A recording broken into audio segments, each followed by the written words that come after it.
morning. We're gonna just chill. We're gonna just have a conversation. So let's just get at it. All right, so it's the Black Student Podcast, Club Room Conversations. Interview with Blaine Hodge. Hey, everybody. Yeah, he won the award, Single Act of Heroism. If you haven't seen any information about it, we're going to talk a little bit about that. And we're going to talk about some other stuff that he does, like he's over. He's a rapper. Excuse me. He's a rapper, and he also did voice acting recently, or fairly recently. Mm-hmm. So I guess we'll start whatever you want to start with first. This is a very casual interview. As you can say, we're eating, y'all. We've been busy all day. We eating over here. You know how we foremost, I love Black people. Love Black people. Second most, I love anime. I love anime too. Love anime.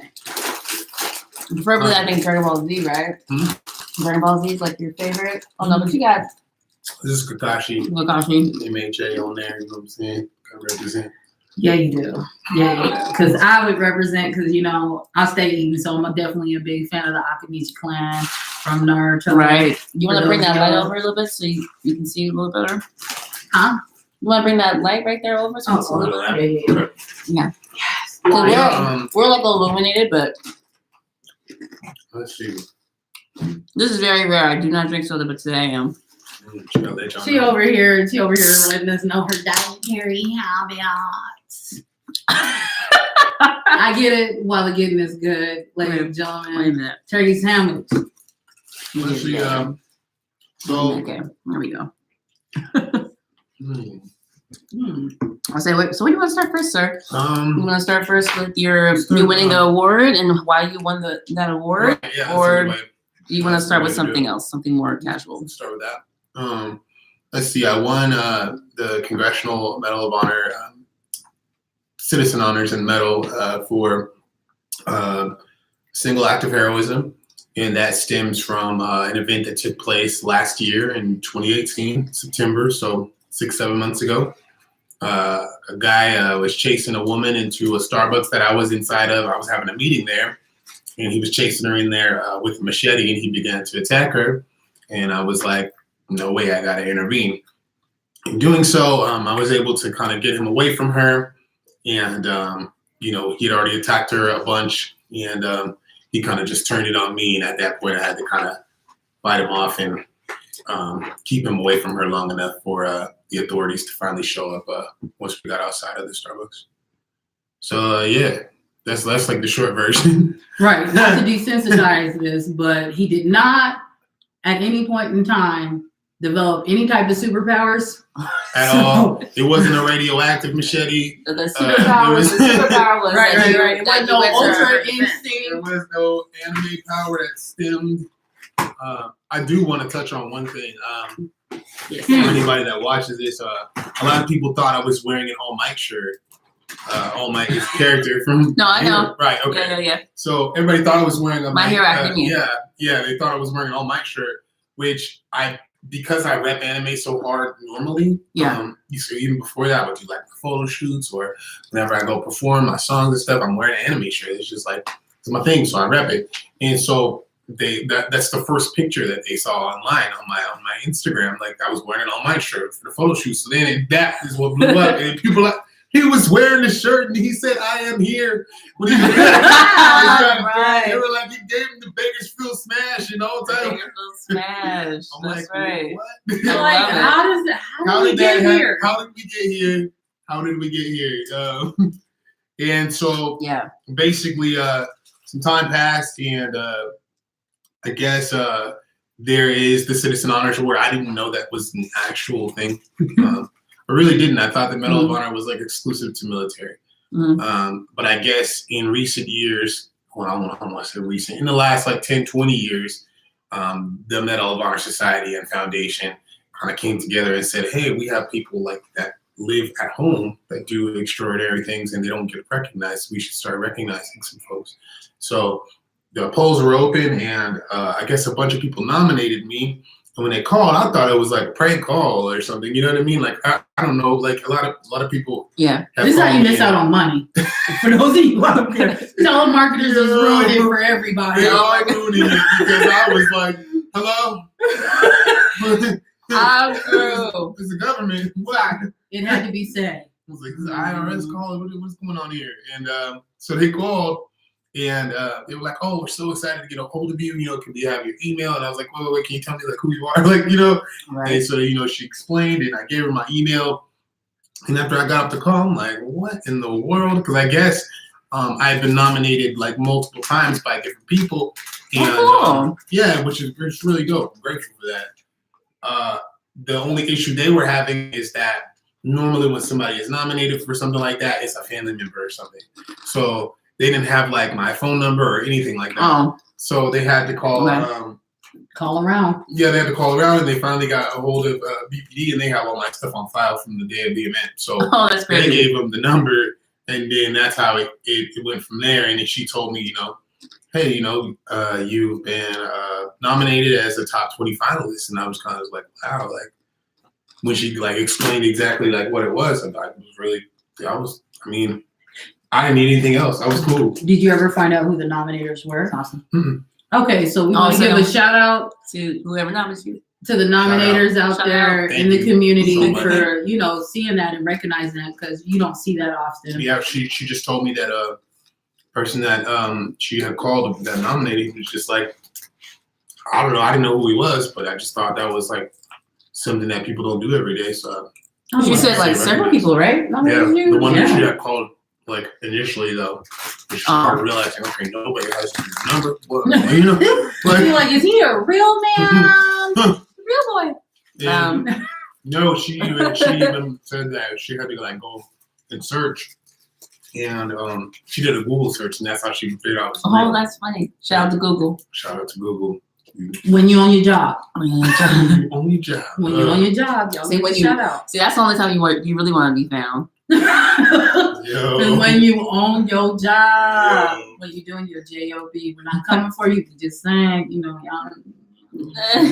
Google's cool. Even for like the movie role stuff, I can Google that now and just like coming up.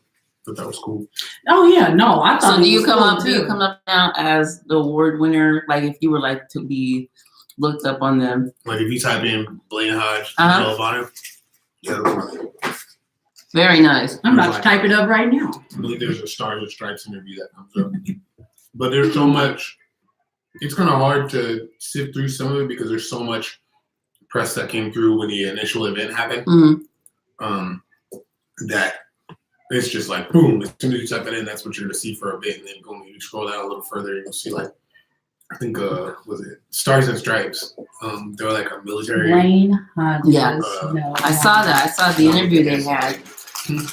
I saw the interview that they had. Yeah, with you and the picture they had on the website. Yeah, it all came up. The hospital interview, everything. For those of you, it's because of the lighting. Can't read it. Yeah, can't read it, but y'all can see the photos. It's on there. The video is on there. Heroism saves woman from armed man released from hospital. Blaine Hodge stops machete attack. Local hero Blaine Hodge shared his story on Sunday. Oh, Sunday stabbing, saving a life. Oh, give it up for Jesus.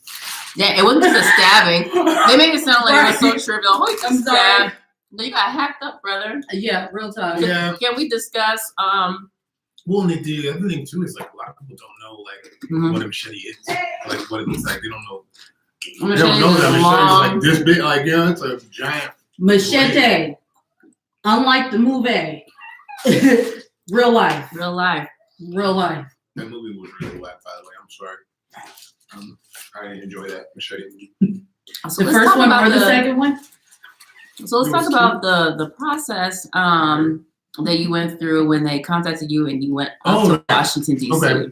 So they contacted me. They told me I was top 20. I sent an email back, and I was like, hey, thank you so much. But I don't need a medal to know that I did the right thing. I'm sure there's somebody more deserving. And then she emailed me back. She said, that is exactly why we're trying to give you the medal. Because, you know what I mean? I guess the humility aspect is like kind of what they look for. Mm-hmm. But it was just to me is just like, I'm sure there's people that, you know what I mean? There's people who do crazy stuff every day, and mine's just in the craziest situation, you know? And she told me what another friend had told me back in November. And he told me that companies are going to find a better way towards success, and the business model is going to change when people start learning how to celebrate the right things. Now that is true. That is true. So he told me Jeez, that, I hope so. right? And then she told me the exact same thing when I was trying to tell her. She was like, "Well, we just want to celebrate the right things." It was like, "What?" Like, you know? And it kind of like clicked in my head. Okay, your own little confirmation. You Right. need Your to little look at it and confirmation. just be like, "Thank you," and I appreciate it. Right. So that's how I ended up kind of, you know, accepting it, because they didn't let me know until much closer to it, because they just tell you to keep your schedule open, and they're all connected to the military, so getting a flight last second is no problem for them. Right. Yeah. So they let me know the week before I went out there, and I was just like, okay. And so I went out, and I brought my manager with me. He lives out in Buffalo, New York, so that worked out. It was like an hour flight for him, and it was a 5-hour flight for me. I've never even been on the East Coast before, so that was crazy. I know you're telling me that. She's like, the buildings are different. I'm like, them buildings, they gonna fall down. Like, I'm done. What do you mean? they have Okay. protection for these buildings. Like, they're just built strange. Like, when you compare them to California buildings. Stranger Things, huh? Like how our apartment buildings are like square and straight up. Theirs are like kind of doing a, you know. Oh. Like, and I'm like, what the fuck? Like, how is that even standing? Okay, so you just, you took a travel, in the Dr. Seuss world, certain things is Yeah, like, it was like them buildings with Alice in Wonderland buildings. I didn't know that. Alice in Wonderland buildings. But in the East Coast is just different. I don't know. Cali boy, so I right. went out there. I brought like a sweatshirt. It was cold. I was like, what is happening? I think it's still like. So I looked at the degrees and stuff for the weather, and it didn't look like it was gonna be that cold, but like the wind is different over there. Yeah. Way different. It was punching me. It was like the wind. Yeah, that the wind. The molecules the down factor with the punching bags. wind. Yeah. This is why he was really chosen for the metro. It's because he's an average, real talk. You just like, you're so easygoing, and you're easygoing. You're easy to talk to. You're somebody relatable, and I think that plays true to who you are and how you like to be perceived. You're like, I'm not this uptight, serious guy. When I first met him, I was just cracking jokes, and he's like, "Is she serious? Is something wrong with her?" Yeah, something wrong with me. However, feel free to laugh, cause I do. And he said, Right. Like he in danger. He in danger. All right, I'm gonna let y'all know something. Don't think weird of me, but right now I'm eating Skittles and M&Ms. Don't judge me. No. Some monster put this. Some monster mixed the M&Ms and the Skittles. I like how she chimes in. Some monster. Yeah, we know what that is. And we thought it to be funny. Well, we didn't at the time because she stuck a I sure handful didn't. in her mouth. So right now I'm just doing Not what knowing. He said to stay alive. Okay, back to the process, right? So, Mm-hmm. boom, we go out there, 5-hour flight, and it was a direct flight in, so that was cool. Because I've only flown on a plane once before, and that was back in November. Was it like a delay? I'm not delay, but not one stop. Oh, it was two stops. 2 stops. It was to Phoenix and then to Dallas. Yeah, that's the worst. But this one was direct in, so I was like, cool. I get there in the hotel. They had us up. Oh no! Wait, first I get there and they had a driver. Ooh. Rest in limo service was like so they had her like from the jump. As soon as you get out, then dude had like an iPad with my name on it. He looking The around. iPad. And I walk up to him and he's like still looking around. I'm like, it's me. Were you decked out in your like anime? Mm-hmm. Yeah. He's like, Like could be, yeah. I had my Pirate King, sweater on and stuff. Appropriate. And, I'm into it. Dig it. He was just like, oh, okay, well, it's you, like. It's like, yeah, the guy with the One Piece on. Yeah, I'm like, you should have said earlier notice. We'll be an anime. My name probably just looks really white on paper. Blaine Hodge. What is a Blaine? What is that? Oh, Blaine. Oh, hi. How are you? Yeah. So you're like, this ain't the right. Who is this guy trying to get Who's this this guy? nice limo car? Hi, excuse me, sir. Can I see your proper identification? So he took my bags and stuff, and then he met me around the front, picked me up, and it was like, you know, they had like wine and stuff inside of the thing. I was like, Nice. okay, can I get a Chardonnay? Sure. This is for you. So Was it just you? Hodge. Huh? Look, like trying to make sure. Was it just you and the? Yeah. And the oh, cool. because I guess the awardees and recipients all get picked up like separately Oh, by so the limo you're service. all treated Mm-hmm. very And, special. I get to the hotel. The ladies meet me in the like reception area or whatever. Yeah. And they're telling me about it, and they're giving me all this stuff. They give me like I have like a lapel pin that says it says like Medal of Honor, Citizen Honors and stuff. Yeah. On it. And then the name tag and stuff. You're supposed to wear like business attire the whole time. So you know the business attire was not my forte. But you look good, You though. had no anime underneath there, no anime underneath your I button wanted down. to put my anime pins on. Didn't do it. No, they went like shit. Damn. I said you out there defenseless, huh? Well, defenseless. It's Yeah. hard. I know It's it hard. is. I have pocket dinosaurs. I know how that feels. Boom. Comfort So, pets. it hurt. Comfort toys. But boom, I went upstairs to my room. My manager was there, and you know we chopped it up, and then I came down to the lobby because I'm trying to figure out where everything is, and then I meet one of the recipients. His name's Leroy Petrie, right? And I want to say it was 08. That was when he got his Medal of Honor, and that was what happened was he got his arm blown off by a grenade. And his story is really, and that's another thing too. I really like want to take these other people's stories and highlight them. Like, some amazing people. Go for it. Like, okay, so Leroy, he was in Afghanistan. The Taliban was like trying to take over his camp, where him and his team members were, and they're fighting him off. He gets shot in both of his legs, and right as he's still fighting the whole time. Right as they're like fending him off and getting him out. Like one of the enemy people throws over a grenade, and it's about to blow up his comrades. He runs over on his shot legs, and picks up the grenade and throws it away from his comrades. And before it gets far enough away, it blows up. Damn. And will blow off his whole dead arm. It was like a high key, like real grenade. It was a grenade. Yeah. And the shrapnel like entered his body and everything. Like it was crazy. And he ended up saving his comrades, and they got him the help he needed, and he's an amputee now. And so I see him, and I didn't know like who he was at the time, but all of the whole thing that was when it hit me, because I didn't know. I thought it was some type of popularity contest or something, right? What? And, well, a little bit. I wasn't sure if the public was allowed to vote or anything like that for like who actually like makes it, you know? Because the nuances aren't known on how they're picked, right. How the voting goes. And then at that point, he was like, "Hey, I voted for you," and I was like, "What?" Oh, I was like, "Yeah, I know all about you." And he was saying there's 71. Well, there were 72. One of them just passed away in January. Rest in peace. There were 71 recipients, and they all vote on who they think should be.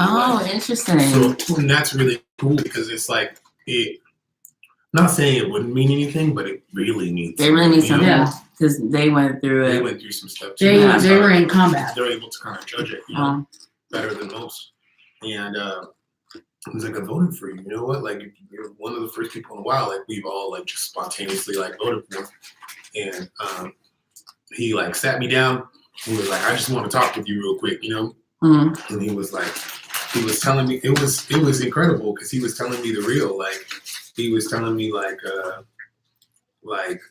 to make sure that like I take care of myself, you know. And he was like, if you don't want to tell your story, you ain't got to tell your story. You don't owe nobody nothing, and you know you've been through a lot, and you've sacrificed enough. So enjoy this time, and you know the foundation and society have your back. I got your back, you know. Right. And it was just really cool, and that's when he told me about his story and stuff. And I don't know, it was incredible. It was just like, dang, like, you know, like It was like he was like even for me with my situation, I gotta take care of my family. How my family gonna live? They're gonna live on honor, like Right. Honor doesn't feed. Like honor doesn't feed. He was like I'm still the breadwinner of my family. Like I have to take care of I got 3 kids, my wife and stuff. I got to take care of them. Like He was like, so I'll go do speaking engagements, and he was just telling me, if it's not for charity, like you make sure like you charge people for the work that you do, because he was like, because you're nice. I know, because I was nice too, like right. I was like, word. So that was really interesting, and every other recipient that I would talk to, because 30 of them were there. So that made it to where anytime we would go somewhere, we go on the limo bus, and they have a police escort everywhere you go. Huh. Yeah, almost like why is that? Why is it just important people?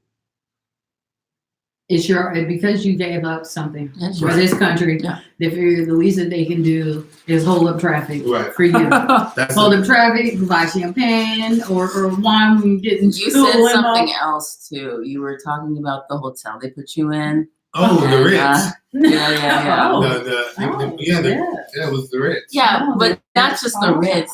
Like when you did at the hotel. Oh, order room service? Yeah. You were like, I was tearing that room service up. I know they don't like me. It was at like a $2 grand, $3 grand bill or something off mine. Oh, he earned it. I was hungry. You earned it. I was hungry. Yeah. No, and the other thing is like, work smarter, not harder. They were like, this is for you. Everything you have at the hotel is covered. You want to go somewhere else and do whatever, it's on you. But if you want to eat here, do your thing. So, of course, I did my thing. I dined in. I got the flatbread pepperoni, which actually means pepperoni pizza. Because they were like pepperoni mozzarella flatbread. I'm like, what is this? Is that like what you get at Subway? No, it's an actual like pizza. It's a pizza. It's pizza. Yeah. Yeah. I ordered a lot of stuff, man. Oh, man. Broke a sweat. Look, broke a sweat. I'm thinking like, if that was my bill, I don't know. I'm a rapper, y'all, but I don't. I wouldn't have been okay. I'm like, what the hell? All right, wait, man. And one of the times we got like a bottle of Chardonnay, right? Dang, you probably get this in bonds for like $20.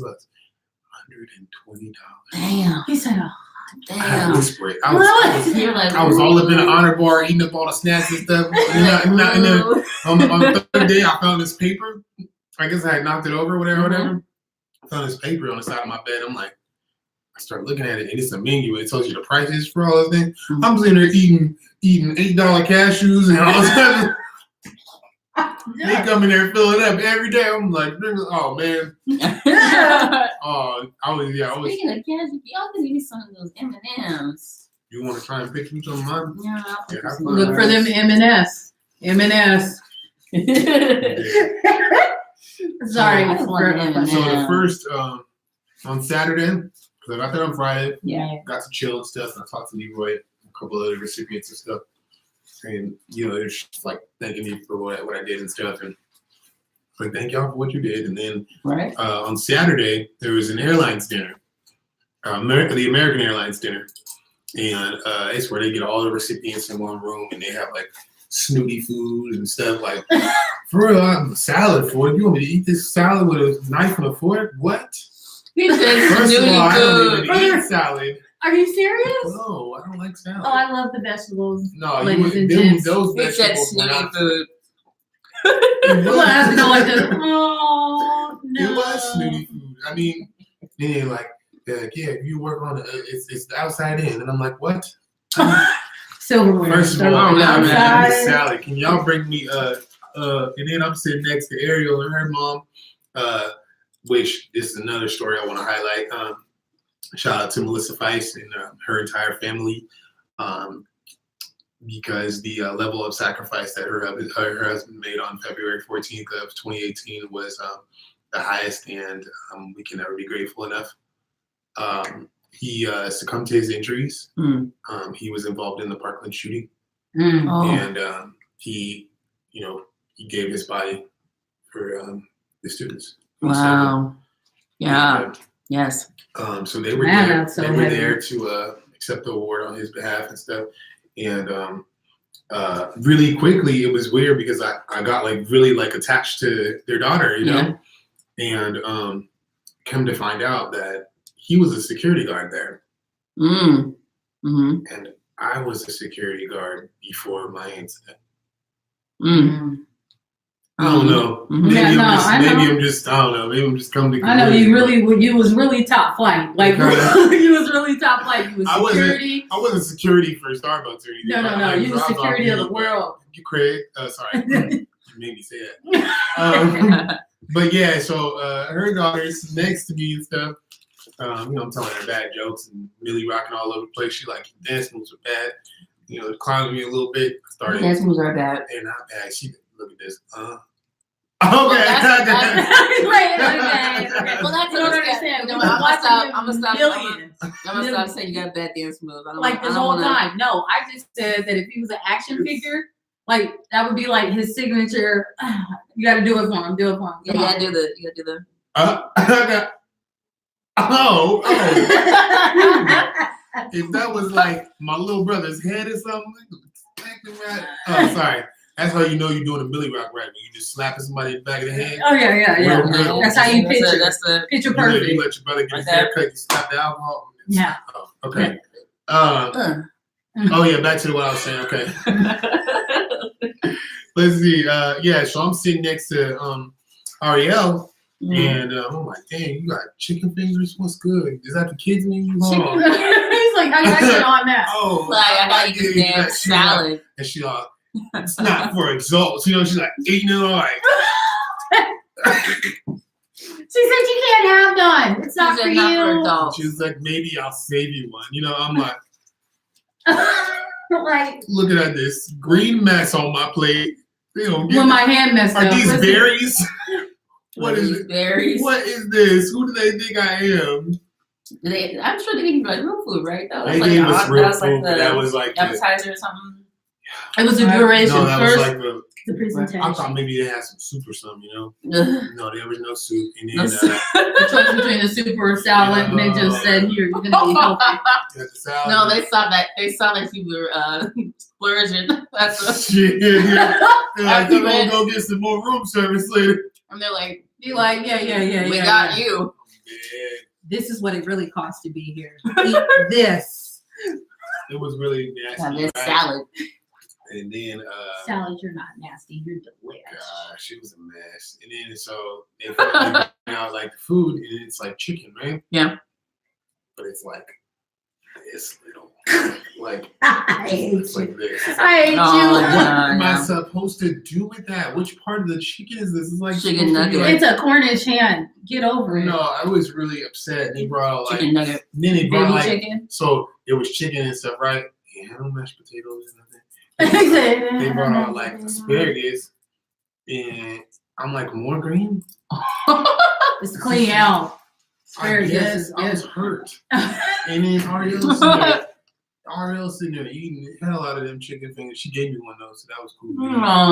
Yeah, she gave me one. That's she good. Saved some barbecue sauce for your boy, Okay, she's like, here, she's a good person. She's like, you're being tortured. Like she's like, sitting next to you. She's like, yeah, I probably wouldn't eat that salad either. So damn. They gave her a whole kids meal kit. I'm like, whoa, I'm eight.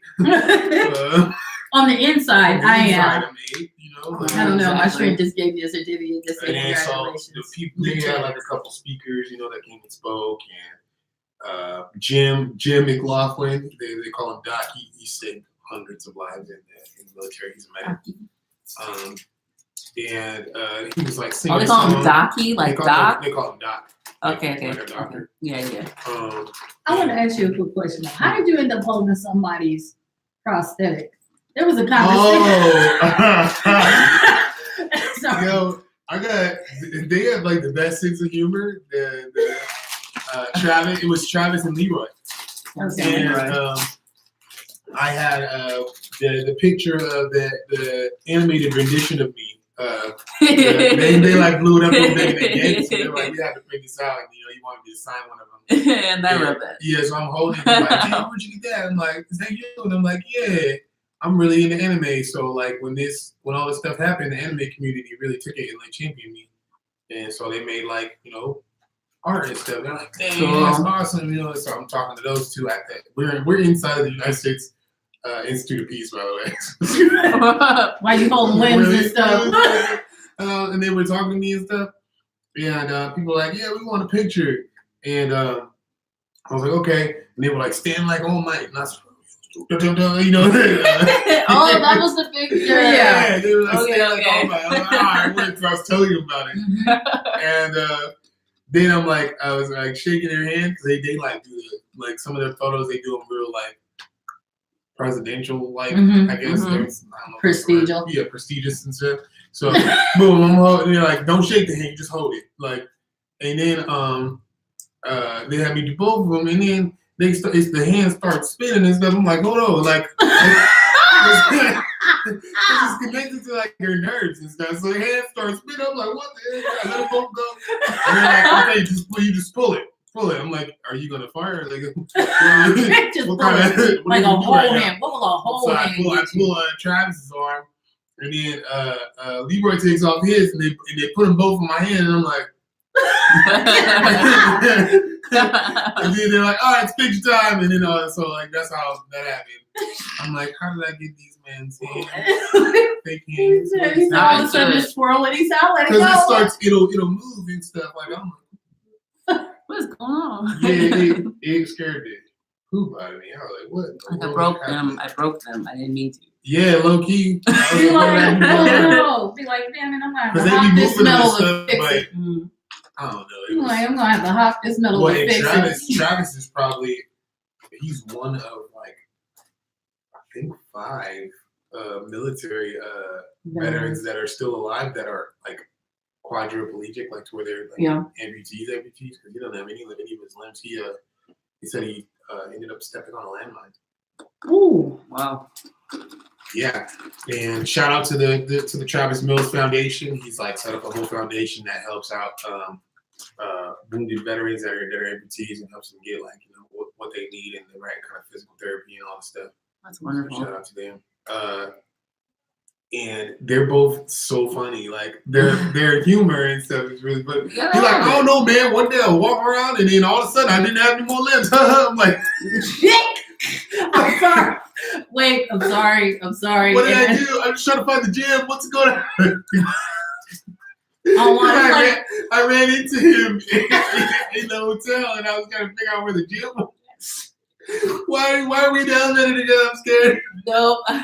Yeah, I don't know. I'm like, sir, you're not gonna make me, sir. No, during the summertime I was taking an English class. You can't do this to me. And he's like, relax, man. I'm just kidding. I'm like, yeah. I was in a class at a community college, very short community college, actually, during summertime. There was a student that was an amputee from the elbow down. And then, so we're sitting in the English class, and my professor is like, under any circumstances, don't type any of your papers. They have to be, written and handed in. So he raises his hand, and nobody's thinking nothing about it. And she's like, yeah. He's like, well, I can't. I have to type mine. And she was like, what did I just say? He's like, yeah, but I'm supposed to be right-handed. And she was like, what? And then he lifts up his arm. He lifts up his other right arm, and he's waving the elbow. So he starts laughing. So then I start laughing, and then my professor looks at me like I'm the monster. I said, "He laughing?" They're very good at making making light. And he was on the basketball team. Crazy hook shot, love that. But yeah, no, I mean the irony of that. Yeah, they're very their perception is it's admirable. Yeah, and it could be worse. Yeah, they're very grateful about, you know what I mean? Like the fact that they can I would do too. about it. I think that's pretty dope. Those two were cracking me up. Yeah, they just giving you limbs and stuff. I'm like, all right, I can't sit next to you guys. You guys are gonna give me trouble. Limbs and stuff. So the airlines dinner went cool. They brought in this kid. He was like a YouTube sensation for like singing the Star Spangled Banner and stuff. Yeah. He came and he sang it and stuff. That's one thing that was a bit hard for me. I ain't crossed my heart or nothing, but like to stand and have to like kind of like, you know what I mean, go through the motions for that stuff without being disrespectful to all of them. That was I was fighting with myself a little bit. But at the end of the day, like all the people were there and they gave their service and stuff, and I didn't want to disrespect the stuff that they've lost, you know. Right. A lot of them have lost like best friends and stuff like on the battlefield.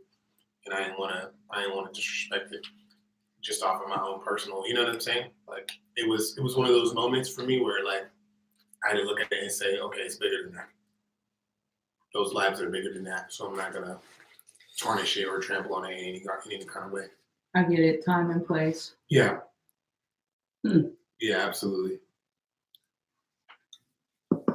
Because there's been times where like there were people in the room that I didn't feel like sacrificed anything for it. So no, I'm not gonna stand that. You know what I mean? Like I'm not gonna cross my heart. Like I did that at the police ball. They had like a they had a police. No, I'm not even. Because they had a police ball where they awarded There at the This was here in town. Okay. Oh yeah, that's right. They held it like Right. earlier. They had that. Mm-hmm. And they gave me Citizen of the Year for for what I did, and they did they didn't do the Pledge of Allegiance. Star Spangled Banner. Yeah, they did Star Spangled Banner. I didn't stand up. I didn't feel like the people in that room. You know what I mean? Like It's different. Like there's different levels to the sacrifice for me. I ain't owe it that. I ain't get on a knee or nothing, but I don't have to stand up if I don't want to. You know what I mean? Mm-hmm. And at that point, I didn't feel like I owed any of them anything anyways, you know? You guys wanted me to come here. Here I am, you know? Mm-hmm. And the other thing is relationship with the Black community and the police here in Bakersfield is not one to be proud of. Mm-hmm. Right, it's not. So that's another thing that kind of made me feel like, I don't owe, you know what I mean? No, I feel you. Got people that didn't lost their damn limbs out there that I did feel like I owed, you know what I mean? For the freedoms that I've had. All right. So there's definitely levels to it, I think. Let's see. So airlines dinner was cool. Food was whack. Yeah, because you were at the Ritz eating like whatever you want. $3,000 Real meal. pepperoni pizza. They're like, that's cute. You thought you were about to get another meal? You Yeah. tried it. Back. Oh, you know what I did when I got to the room? Went Ordered some and more rung up Ordered some some. wings. Exactly. That's right. Hello, wings. I need like 4 things of wings because they probably give you like 5 wings or 6 wings. No, they give you like 12 wings. Oh, I'm shocked because usually they be giving you like just 5 wings. If you go down in the dinner area, yeah, don't do that. Well, you have it come to the room. Yeah, you go to the room. We don't want nobody else to see. We don't want But them. the pricing is crazy. Like But I got more. 2 pizzas for me and my Andrew and like some drinks. I think it's like $85 or something like that. What? Yeah. It's the Ritz. I'm like, does that come with sex? Only in your mouth because the pizza, the food. Only in your mouth. Only like the dancing, tasty feeling in your mouth. Sexual taste, but you're just like, oh. It was nope. But and he ordered salad. next day, bam, Army Band concert, right? Yeah. It was an optional day, so I could have went inside seat. However, I gotta be smart. I have my manager with me. There are a lot of people that just approach me, especially politicians and stuff, with agendas. They got their own agendas. You know what I mean? Mm-hmm. Right. Hey, what's it? You want to take pictures and stuff? They want to take pictures. They want you to go for their campaign. Go with do something for the campaign. They want me to come speak. You know what I mean? Or they want me to go get my CCW with them. You know what I'm saying? Like, smells like money to me. Right. Smells like That's money. what I was. Right. So talk to my manager, fam. That's not what I'm here for. Yep. Over there. That's why he getting paid. If you're here for this, You told me you're here for this event and stuff, you know, thank you for coming out. I'm sure you Which spent a one lot of you money want? for your ticket. Blue one? But because a lot, I mean, it can do a lot for their campaigns, having a positive image on it. You know what I mean? Oh, and a positive Black image at that. And exactly. a lot of people tend to overlook that. Oh, this is a great opportunity. At the same time, you have to know when you're being used and when to do the using. Well, that's why Blaine manager. Yeah. He'll pop in here. I'm like, manager. Well, Stop all that. Listen, well, stop all they that. think they can be, They think they can be like, buddy. Mm-hmm. Well, like fake buddy, like And when you put a wall there, Hey, young man, good job. right? Thank you. I'm glad you feel so. So does my manager. Right. Yeah. Have you met Charles? Yeah, Charles. Absolutely. Charles, Have you met Chad. Charles? Come on. And then let's see. Yeah. So, boom, it's an optional day. And I was like, I need to rub my connects and figure out how to really, because I'm working on motivational speaking, right? Mm-hmm. Been writing speeches and stuff and setting things up. And a lot of it is just finding the right connections that I need to really step into it. Because it's like everything's already there, you know? Everything's already in place. Yeah. And normally, as a rapper, you can't do that until like you're like Jay-Z or like Ludacris level when you know what I mean? You've already kind of finished your career pretty much, you know what I mean? Right. And you have this model that you can actually talk about and stuff. But for me, it makes it to where I can do that in the music at the same time, but like from the start. Right. So it's a pretty rare thing, and I don't want to miss out on an opportunity for that. So I was like, I'm gonna go to whatever the foundation has going on, because they were like, you can go sightsee and see the museums and stuff, and I was like, nah, like I can come back, like you know what I mean, like I can come back I want to go on some visiting stuff. So I went to the army band thing. They had like it was at Fort Myers, and they like bust us all over there, and I was the only like citizen honoree on the bus and stuff. So you know, we get there, they have us sit in the front row and stuff, and it's a band. This is like all types, like all what you thought types was of gonna be raggedy? You thought it was gonna be raggedy? Not for our award winner. It was just like, what? I didn't know what to expect, you know? You thought it was gonna be like dinner? No, he thought it was gonna be like the high school band. He thought it was gonna be like dinner. The Martine, Martin. It was a whole. Yeah, it was. He thought it was gonna be like dinner. Yeah. All Like, this for this. Who's the next YouTube sensation? Right. I'm sick of both of y'all. Yeah, a whole presentation. Right. Big old like space and stuff. Mm-hmm. Me and the president of the Medal of Honor Society was chopping it up and stuff. He was showing me like, because they have these maps and stuff, and they, like people would go pins and they'll put where they were deployed, wherever. Boom, boom, boom, boom. Mm-hmm. So he was showing me like the differences and where the spaces are and stuff. Mm-hmm. What does this mean? What does that mean? And then he gave me one of his challenge coins. I think I brought some of them with me. Aren't you supposed to? You said you're supposed to keep. I thought you had to keep all of them on you or not. It's too hard. Well, I don't run into something. You didn't purse. You didn't immerse. That's from the guy that climbed the mountain. Show it to the screen. I'm gonna show it.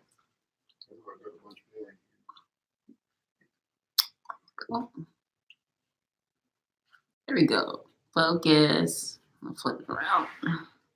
So this is one of the challenge coins that he carries. Here, slide me down one. Oh, this one's from Youngblood, I think. Oh, wow. Excuse me. How long you gonna hold it there until it focuses? Yeah, until it focuses.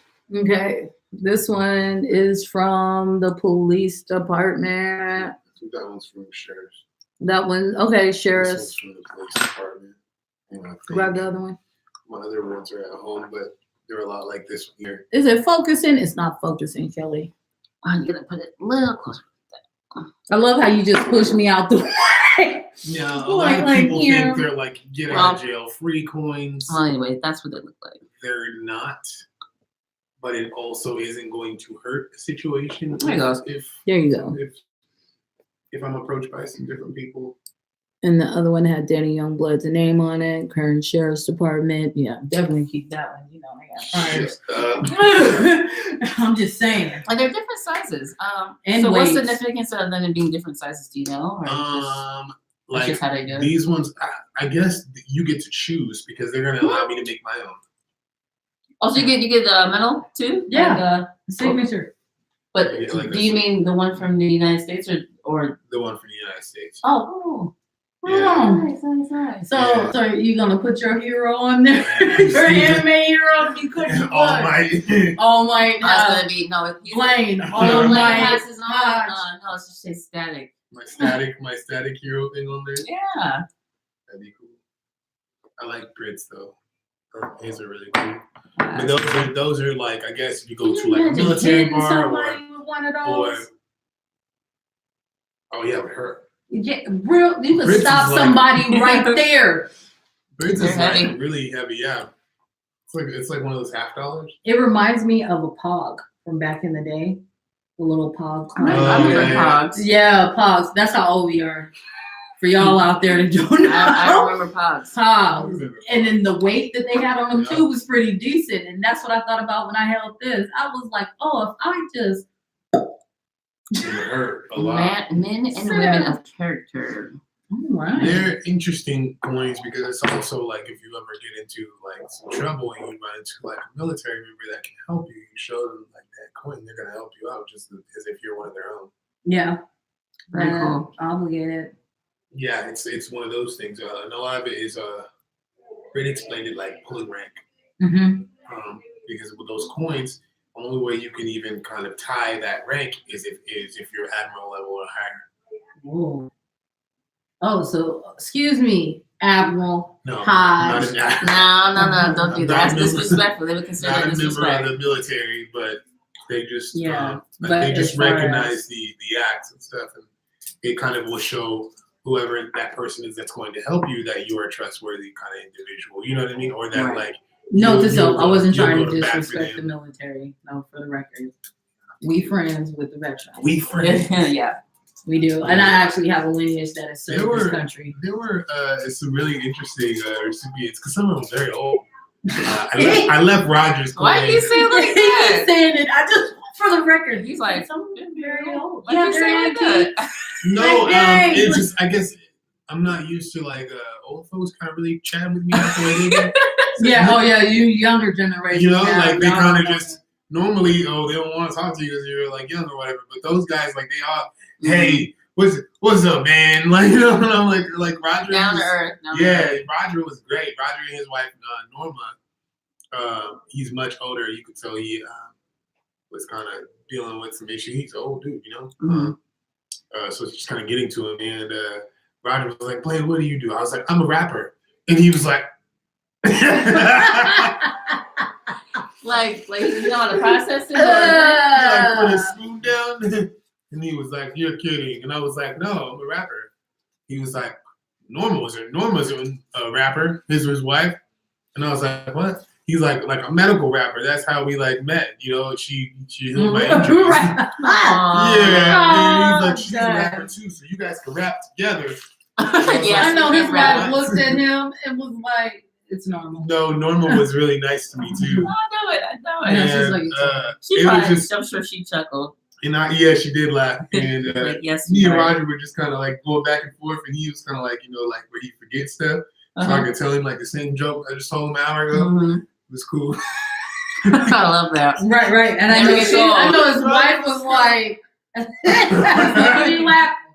She's like, "Yep, I do it to him all the time." Me and Roger really connected. It's like he would get stuff like that, but he didn't forget my face at all, you know? Yeah. Mhm. He's like, "Hey, Blaine, how's it going?" You know, like I'm like, Looking pretty good. "What up, Roger?" I know, Roger. Roger was really cool. They all have really interesting stories, and I think one of the biggest things was like it was nice to hear other people's stories Yeah. Oh, and absolutely. to tell mine. You know what I'm saying? Like Absolutely. it's like cool, like this is dope. And I like that, adding your story to their story. right, it was interesting. There was something you had said about, I think it was the first gentleman that you met. What was his name again? Leroy. Leroy. Told you that like you're forever changed now. This is part of your story. Right. Mm-hmm. That's what he Yeah. was saying. Like as far as not caring about what others think and stuff, Mhm. because it's Uh-huh. like this is your life now. It's your like, life you know now. what I That's mean? what it Like, was. He's like, this is your life now. Yeah. Dude, like you have to look in the mirror every day and see those scars. And kind of just decide how you're gonna go about your day and stuff. Like you're the one that wakes up and can't use their hand like they could before, you know. That's right. Mm-hmm. And he was just telling me to make the best of my situation, Right. like do the best you can. And he was like, and the other thing too is like once they put that medal around your neck, it really how you act after that is and how you uphold it is the most important thing. None of the stuff previous even like really No, matters, you know. So that was cool. because you can then still live in that moment. You can still be, you know, He just- an honorable person. You Right. can He still just said to keep my yeah. compassion. and was keep like, your if anything- compassion. It was like a lot of people, gave me crap. for making the right use of my situation. But it's like now they understand that I'm spreading a positive message, and that's what I had to do to get to that point to where I could spread that message. Seems like people might not understand, especially at first. You might think you're taking advantage of whatever, which that doesn't even make sense because it's like, like this happened to you. And he was just saying, so many people come back to me now and say, hey man, I'm sorry about what I said, or sorry about this or that, because they see like how I use that to make not only my situation better, but pull out the courage in other people when I go and speak and stuff. Yeah.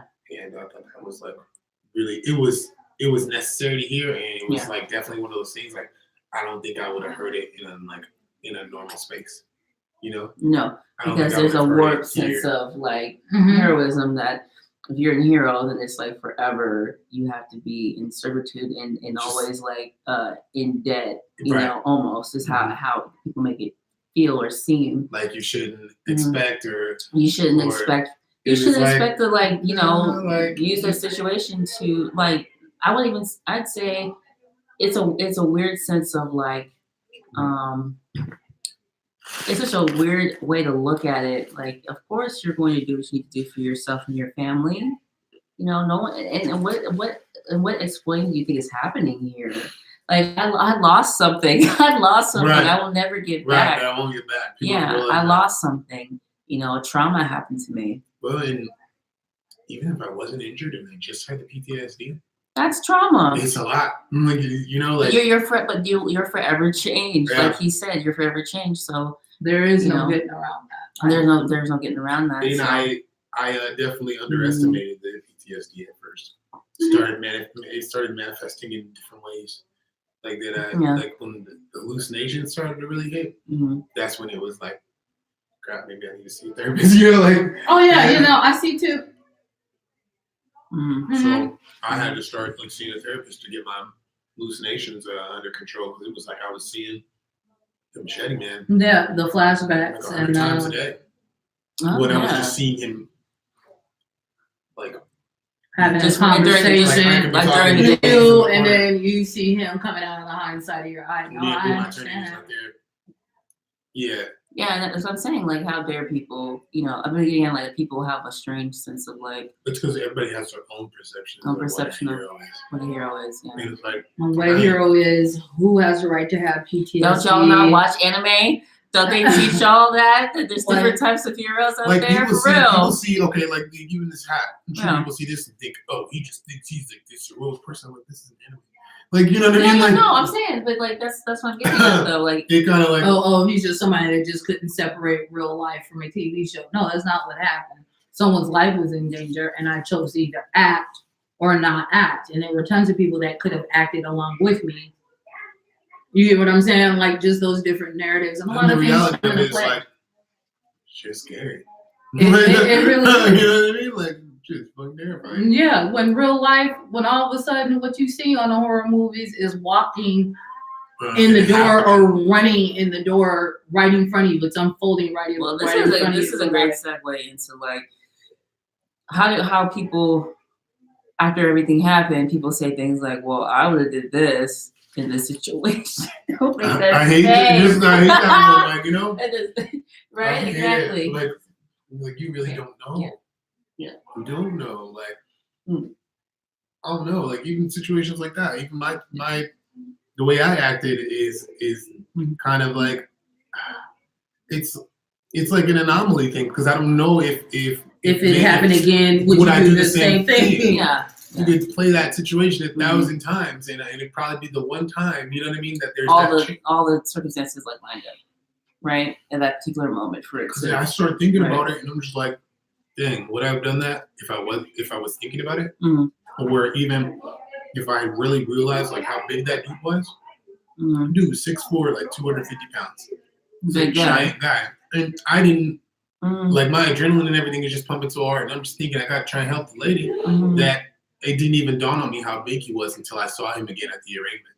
And I was like, this dude is like a monster. Right.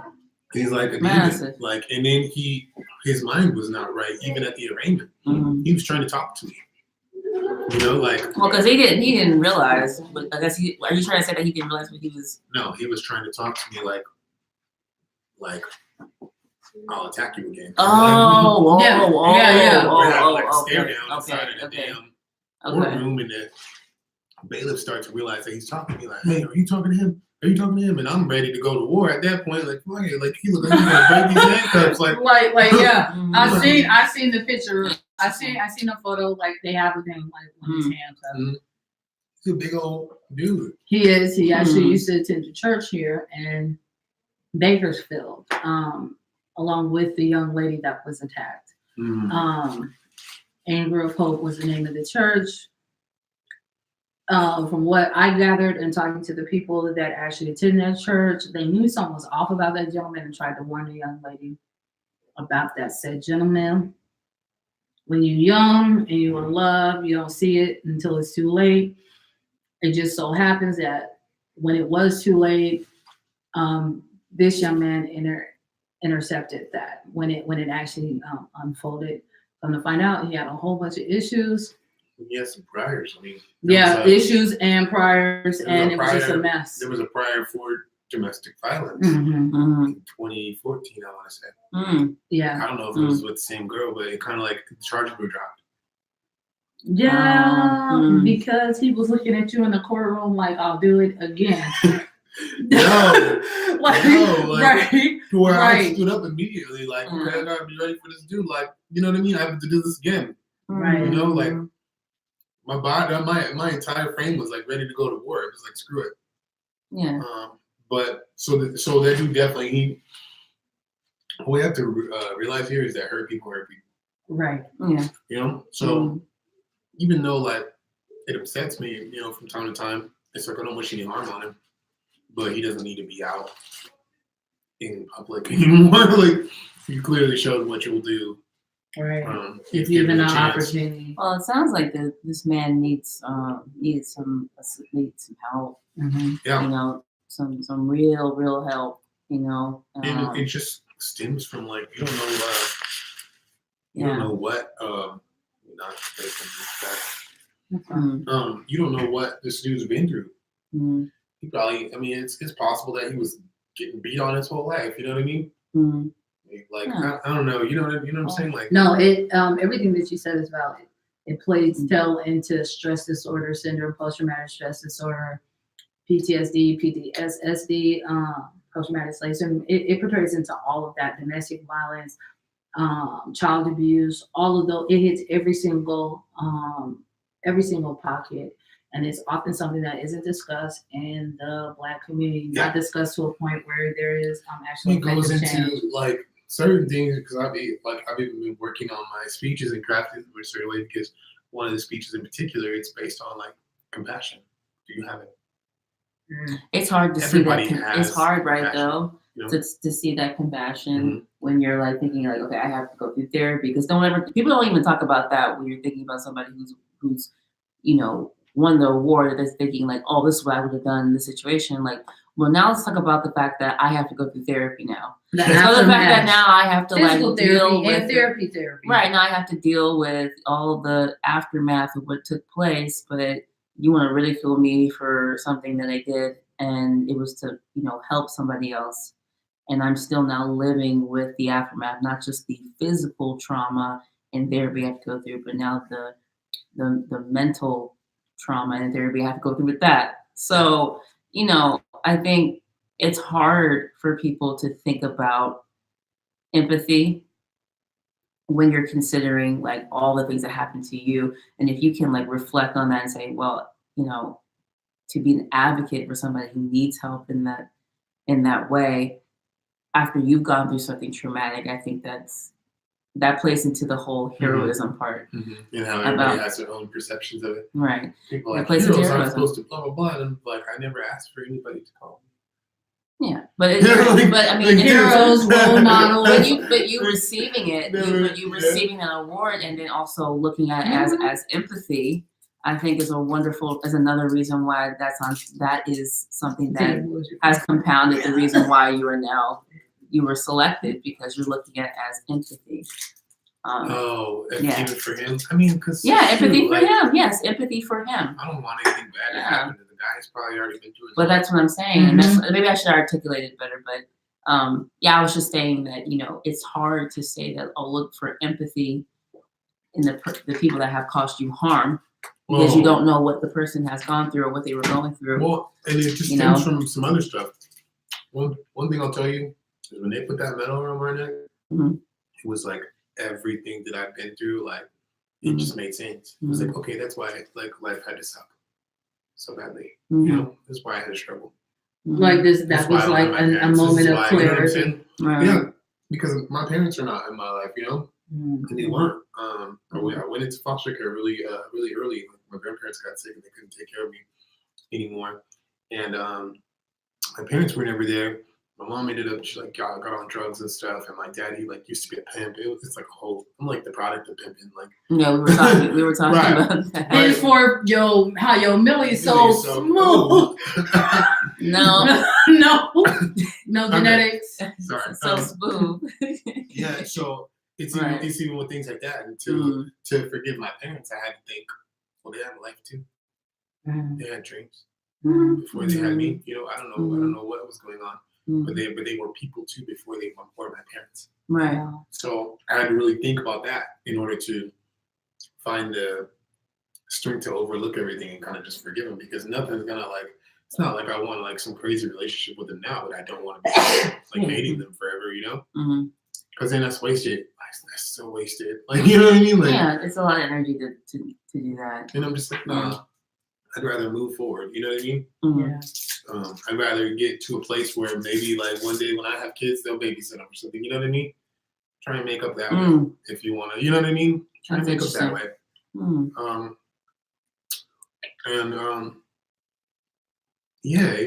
The empathy really comes from all the crap that you go through. I'm a firm believer in that certain things can't be created unless you go through it. You gotta gosh, shit has to suck sometimes. I agree. And it's helped me moving forward when things suck, because I'm like, oh, something good's coming. You know what I mean? Something's probably gonna happen. Because it sucks right now. It sucks right now. Right. Yeah, I just had to tell somebody my life was a dumpster fire, and they was just like, "Oh, be nice." I said, "I did. It's in a dumpster." They're like, "A wildfire." No, really, because you have to laugh about it. I'm sorry. No, I do all the time. I laugh when I said it. I said, "Oh no, it's a dumpster fire. It's a dumpster. It's a dumpster fire. It's not a wildfire, but it's a dumpster fire because I know after it's all said and done, there is something worthwhile." In there, I just say the fire is just to burn away all the bullshit. Yeah, and there's also value in everything you go through. There's value in it. Yeah, you just have to kind of find it. Gotta find it. And the other thing that I'm working on changing a bit is working with some of the people my age and and younger and stuff. Because I feel like it's easier to kind of help with what they're going through in the sense that especially for young men, we have a man box and it needs to be put in check. The man box is so dangerous. I don't know if you guys have heard of Tony Porter. Yeah. Yeah. I saw a speech that he did. I don't know the dude personally or anything like that. I saw a speech that he did. It's the only speech I've seen. And it's a cult to men, right? And he explains how every man has this man box, and it's kind of to where men can't cry in front of people. They can't you know what I mean? Right. And that's just the way you're taught. It's not that you can't. It's the way you're taught. And that's the way I was taught with my grandpa, my late grandfather. Men don't cry in front of women or in front of children. Women are kind of less than, Right. And I mean, I don't blame my grandfather, but it's I definitely look at it okay, that is not the correct way. This is how he was taught by older and older and older people. So I get it. But there were certain things that I just couldn't take away from that. And it can be so toxic. Right. No, yes, you can cry in front of people. I remember one time my grandpa, my aunt that I was staying with, she was one of my foster parents. She took well, screw it, I don't care. She took her kids to Disneyland. And she dropped us off with our grandparents. And my grandma found out. She told my grandfather, and then like when my mom got back, they got in this big old argument, right? And my grandpa was so frustrated, and he started crying. Yeah. And then later he came back and he apologized to me for crying. Why is he apologizing to me for crying? Wow. For showing weakness and you know what I'm saying? And I told him it was okay. Finally realized in that moment because it hurt him. It hurt him just as much as it hurt you. So hurt. Like, why would you do that? He was definitely hurt, but the fact that he came back and apologized to me, I feel like that's the only part where he kind of went wrong with that. You know, like you don't have to apologize to me for crying. Like you're crying because you love us. You know what I mean? Like he apologized. Oh, my fault. I misunderstood. I thought he was apologizing to you to say like, oh, you know, it's okay to cry. Because he had just got through telling him. He had just got through telling him. No, I know. Don't cry. I heard. I got it. So yeah, so he was crying, and it just struck me as like wrong. That part's wrong. Thank you for crying. You know, like thank you for putting up a fight for us. You know, it's like this saying goes. Well, not the same, but you know, it's not that boys don't cry, men do cry. It's okay. And it goes back to like how even I remember my grandpa used to tell me, come and talk to me like a man. I'm like 7 years old. Like, you know what I mean? Like, you know what I'm saying? Like, and that's what does that mean? Yeah, exactly. I'm 7. I'm a kid. What does that mean? So just things kind of need to be handled, I think, in a different way, and it goes back to that levels conversation. There's levels to everything, you know. Right. Yeah. If I'm 14, 15, 16, hit me with it, you know, like, like you know, because that's at the point where I'm going through puberty and everything else, you know. So you are kind of becoming a man. So that I feel like encouraging it from there is not a bad thing. I agree. But you know, so I want to start working some of that stuff into my speeches and just using not only the relatableness from the incident and just people that deal with trauma, but like from my own personal like standpoint, like how I grew up and how I was just lacking a lot of different things, and there are a lot of people that lack, you know, that don't have things that, you know, when I grew up with, I have mild cerebral palsy, you know, and doctors told my grandparents, you know, he's not, well, I don't want to use the word retarded, but he's not mentally disabled, but his legs, you know, they don't work correctly, and we're not sure if he's going to be able to run or anything like that. I used to wear braces on my legs to make me walk straight. Right. And it just goes to show and be one of those things. Like they told me I wouldn't be able to run it. Look who was running inside of Starbucks. Right. You know what I'm saying? Like so, if you let things like that limit you, then what? You know, you might be like stopping yourself from your destiny. You know? Right. I think that's what it all comes down to. It's destiny. And if I had to, I'll do it again. Aww. No, for real. No, I believe my it. sister, when her family came to my hospital room and said, you know, thank you, it was like, it was exactly what I had felt. Like what if that was my sister? And I wasn't there and I had to hear about it on the news or whatever else, you know? Right. And I'm sure it was a circus for them because they weren't releasing the woman's name, which is why I don't bring it up. Even in interviews, like I try and keep it as concise and stuff as possible because I went through all the comments when everything was happening. You know, just reading the comments to desensitize and just see what was going on. A lot of people were trying to blame her. Yeah, a lot. Interesting. A lot of people were trying to blame her for what had happened, and it was disgusting. It was like there were people saying, "Oh, well, what did she do?" What the fuck do you mean? What did she do? Like, what could she do that warrants a machete attack? Nothing, and no one has seen this woman since. Right. And I think that's possibly a good thing, just because not being attacked by people. Because in the world, especially social media, can be very rough. And it's like there's people that message me even to this day that say, "Hey man, you shouldn't have gotten those people's business."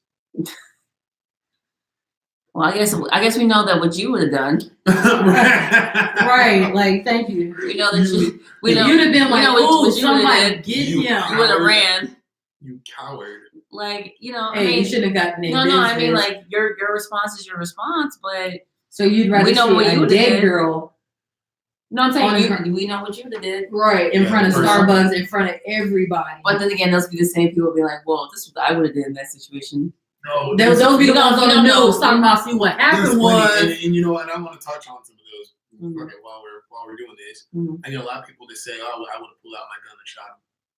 Oh, yeah, we talked about it. Yeah. Okay.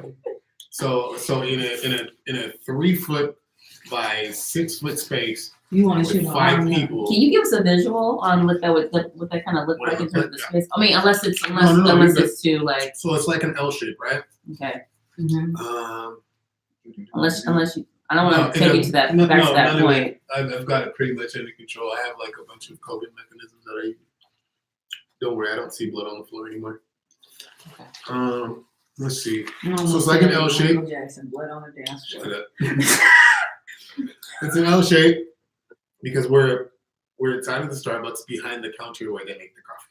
Oh. A lot of people don't even really know that. Okay. You know, so it's like an L shape. Mhm. And at the end of the L shape, you have your drive-through window where they boom, pop out all Right, the stuff. Okay. This part of the L shape is like 6 feet across, maybe. Yeah, 6 feet across. Okay. And then there's like 3 feet. This is 3 foot wide kind of thing. It's not that much room. Not much space It's at just all. so they can make the coffee and go in a circle, you know. Right.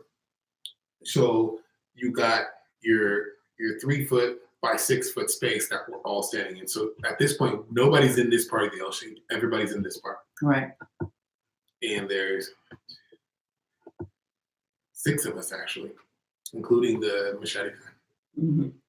You expect me to pull out And my he's gun. big. You have He's to a big old remember, guy. he's like 6'2". And also, he's not just standing there. Mhm. No, he's swinging. He's boom, boom, hacking, because he's already attacking her. He's still attacking her. Mhm. She's trying to like move.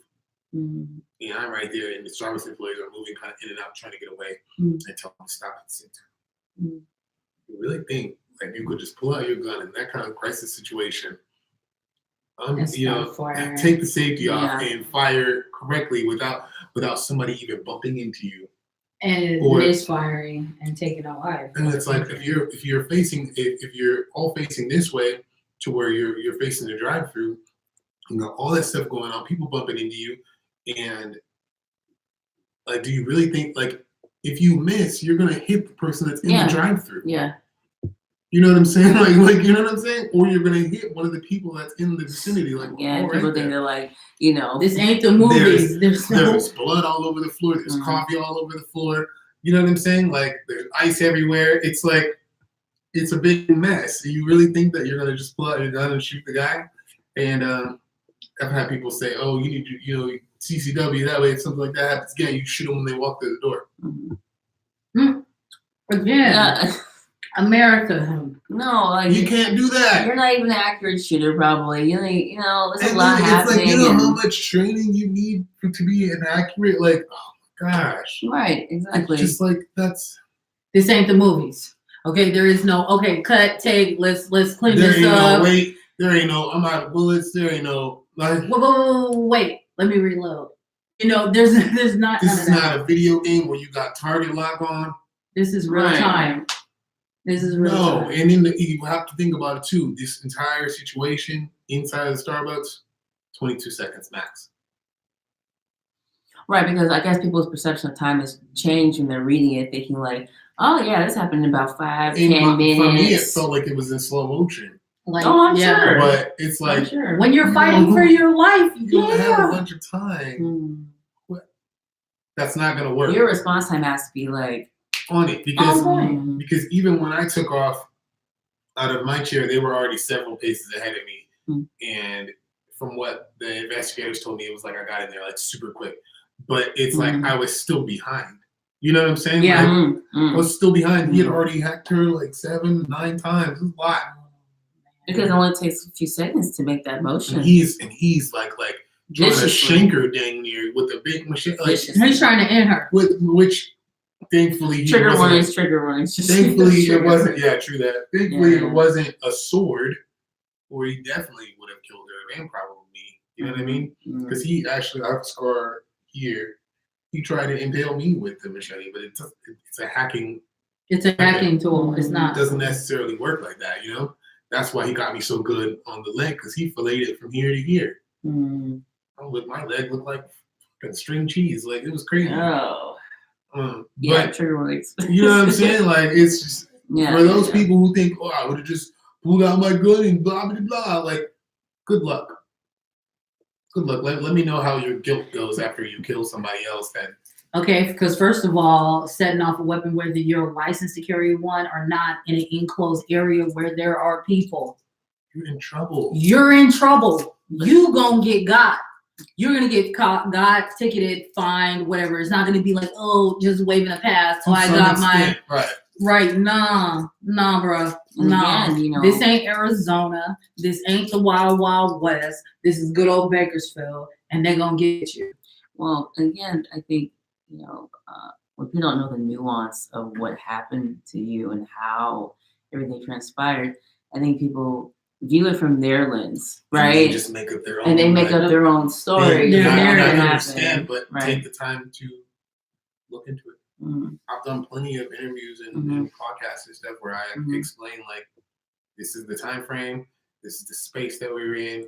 But it sounds unbelievable, right? Because it happened so quickly, and you said it took like how long did you say it took? It took like 22 seconds. 22 seconds. 22 seconds. For the entire from them coming in to me getting out of the Starbucks. 22 seconds. And can you imagine with it being crowded? And that whole people in there. That whole altercation took. There's not a lot of room to move.